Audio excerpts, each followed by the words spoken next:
ایک اور نقطہ نظر جو عام طور پہ گردش کرتا ہے وہ یہ کہ رسول اللہ صلی اللہ علیہ وسلم سے ہماری نسبت اور تعلق اور محبت اگر ہو اور ہم ان کا واسطہ دے کر اللہ سے کوئی چیز مانگیں تو بعض روایتوں کا حوالہ بھی دیا جاتا ہے کہ رسول اللہ صلی اللہ علیہ وسلم نے خود کہا کہ تم بھی اللہ سے مانگو، میں بھی مانگوں گا تو اللہ تعالیٰ عنایت کریں گے، اور اسی طریقے سے اللہ دیتا ہے میں بانٹتا ہوں۔ تو یہ جو تصور ہے کہ بھر دے جھولی میری یا محمد، یہ اس کی کوئی دین میں قرآن مجید میں کوئی تائید ہوتی ہے کہ اگر ہم اللہ کے رسول کی سفارش یا ان کے ذریعے سے اللہ سے کوئی چیز مانگیں تو اس میں زیادہ امکان ہے ملنے؟ یہ سب توہمات ہیں، اللہ کے پیغمبر نے ان سے نکالا اور ہمیں صحیح بات بتائی کہ اللہ ہی سے مانگو، اللہ ہی کی بارگاہ میں اپنے آپ کو پیش کرو، اللہ کی بارگاہ میں کسی کے واسطے دینے کی کوئی ضرورت نہیں ہے۔ اللہ کی بارگاہ میں تو جا کے حمد و ثنا کے بعد اپنی ندامت، اپنا تضرع، اپنی عاجزی پیش کرنے کی ضرورت ہوتی ہے، اور بارگاہ خداوندی سے آپ رحمت کی توقع کرتے ہیں، ہاتھ اٹھاتے ہیں، دعائیں کرتے ہیں، اور یہ طریقہ ہی پیغمبروں کا سکھایا ہوا طریقہ ہے۔ خود رسالت مآب صلی اللہ علیہ وسلم نے یہی طریقہ سکھایا۔ جو بات قرآن میں کہی گئی وہ یہ تھی کہ رسول اللہ صلی اللہ علیہ وسلم کے سامنے اگر تم جاتے ہو تو جا کے ان سے درخواست کرو اس بات کی کہ تم اگر توبہ کر رہے ہو، تم مغفرت چاہ رہے ہو، تم نے اپنے آپ کو خدا کے سامنے ڈال دیا ہے، تو وہ بھی اللہ سے درخواست کریں کہ تمہیں معاف کر دیا جائے۔ یہ بات تھی، اور یہ بات اپنی جگہ بالکل ٹھیک ہے، اس لیے کہ آج بھی آپ کسی بزرگ سے بھی بعض اوقات کہتے ہیں، اپنے کسی بڑے سے بھی کہتے ہیں، کسی استاد سے بھی کہتے ہیں کہ آپ بھی میرے لیے مغفرت کی دعا کیجئے یا معافی کی درخواست کیجئے۔ تو اللہ کے حضور میں درخواست کرنے میں کوئی معنی نہیں ہے، وہ میں کروں، آپ کریں، کوئی خدا کا پیغمبر کرے، اگر کوئی ہمارا بزرگ کرے، درخواست کرنی ہے۔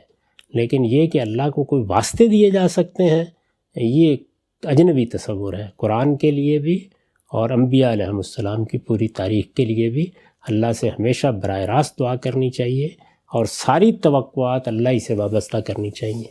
وہی جھولیاں بھرتا ہے، وہی تمنائیں پوری کرتا ہے، اسی کو مالک، اسی کو رب، اسی کو معبود سمجھ کر اس کے سامنے اپنی پیشانی رکھنی چاہیے۔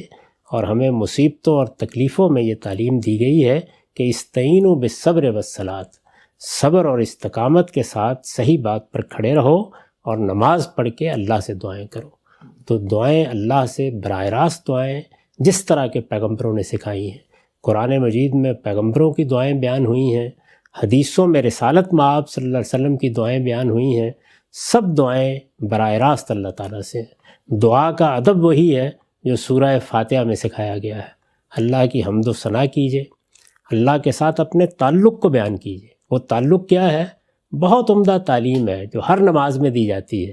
الحمدللہ رب العالمین الرحمن الرحیم مالک یوم الدین، یہ گویا اللہ تعالیٰ کی حمد، ثنا اور اللہ کی بادشاہی کا اقرار ہے، اور اس کے بعد اپنے تعلق کا اظہار ہے۔ ایاک نعبد و ایاک نستعین، یہ کریں، اس کے بعد جو مانگنا ہے مانگیں۔ اس میں ہم اللہ سے صراط مستقیم یا سیدھی راہ کی ہدایت مانگتے ہیں۔ ہم عاجز بندے ہیں، اور بھی بہت سی چیزیں مانگنے کی ہیں، تو وہ اس طرح سے ان آداب کے ساتھ مانگنی چاہیے۔ اللہ تعالیٰ نے یہ طریقہ نہ قرآن میں بتایا ہے، نہ رسول اللہ صلی اللہ علیہ وسلم نے یہ طریقہ ہمیں اپنی زندگی میں اپنے نمونے سے یا اپنی دعاؤں میں بتایا ہے۔ تو اللہ کے بتائے ہوئے طریقے ہی پر اللہ تعالیٰ کے سب معاملات کرنے چاہیے۔ اللہ تعالیٰ کے معاملے میں کسی قیاس یا اجتہاد کی گنجائش نہیں ہوتی۔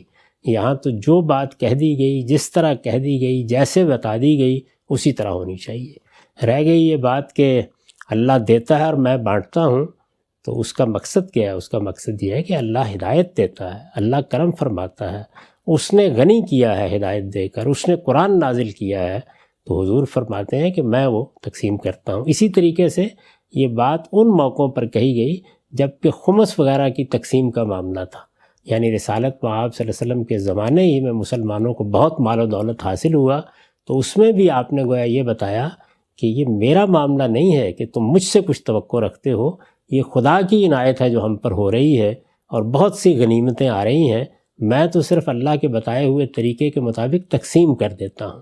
میرا معاملہ یہی ہے کہ میں تمہیں جو کچھ اللہ کہتا ہے اس کے مطابق دے دوں۔